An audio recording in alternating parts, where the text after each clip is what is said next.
வணக்கம். அன்புடன் D YouTube சேனலுக்கு உங்களை அன்புடன் வரவேற்கிறேன். இன்றைக்கி ரொம்பவும் மனமான சுவையான ரசம், ஹோட்டல் ஸ்டைல் இல்லை அதை விடையும் ருசியான வீட்டு ஸ்டைல் ரசம் எப்படி பண்ணுறதுன்னு பார்த்துடலாமா? அதுக்கு ஃபர்ஸ்ட்டு நம்ம புளியை ஊற வச்சுக்கலாம். அதுக்கு ஒரு சின்ன பாத்திரத்தில் ஒரு லெமன் சைஸ் புளியில் தண்ணி ஊற்றி முழுகிற அளவுக்கு தண்ணி ஊற்றிக்கோங்க. அதை ஊற வச்சுக்கலாம். ஒரு 5 to 10 மினிட்ஸில் அது ஊறிடும். ஹாட் வாட்டர் போட்டிங்கன்னா சீக்கிரமாகவே ஊறிடும்.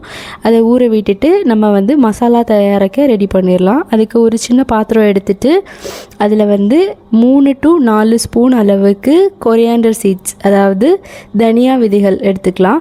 அதுக்கப்புறமா நம்ம ஒரு சின்ன டேபிள் ஸ்பூன் அளவுக்கு வெந்தயம் ஆட் பண்ணிக்கலாம். அதுக்கப்புறமா 2 டேபிள் ஸ்பூன் அளவுக்கு பெப்பர் ஆட் பண்ணிக்கோங்க. அதுதான் ரொம்ப மெயின் இன்க்ரீடியன்ட். அண்ட் ஜீரகமும் 2 ஸ்பூன் அளவுக்கு ஆட் பண்ணிக்கோங்க. அதுக்கப்புறமா 2 ட்ரைட் சில்லி இதெல்லாம் ஆட் பண்ணிவிட்டு நல்லா வறுத்துக்கணும். கலர் சேஞ்ச் ஆகணும், நல்லா மணமும் வரணும். அது வரைக்கும் நல்லா வறுத்துக்கோங்க. அதை இப்போ ஒரு மிக்சர் ஜாரில் மாற்றிட்டு நல்லா பவுடர் ஆகிற வரைக்கும் கிரைண்ட் பண்ணிக்கணும். கிரைண்ட் பண்ணிவிட்டு அதை எடுத்து வச்சுக்கலாம். இப்போ திருப்பி ஒரு சட்டி எடுத்துக்கோங்க. சட்டியில் கொஞ்சமாக கோகனட் ஆயில் ஊற்றிக்கோங்க.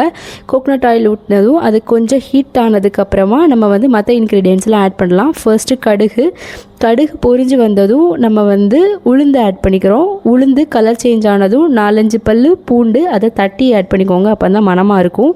அதை ஆட் பண்ணதுக்கப்புறமா கருவேப்பிலை, அதுக்கப்புறம் காஞ்ச மிளகாய் ஒரு 2 எண்ணம் அதையும் ஆட் பண்ணி நல்லா வறுத்துக்கோங்க. எண்ணெயிலே அது நல்லா வதங்கணும். வதங்கினதுக்கப்புறமா ஒரு டொமேட்டோ ஆட் பண்ணிக்கலாம். டொமேட்டோ கொஞ்சம் புளிப்பாக இருந்துச்சுன்னா 1 போதும். புளிப்பு இல்லை அப்படின்னா 1.5 வரைக்கும் ஆட் பண்ணிக்கோங்க.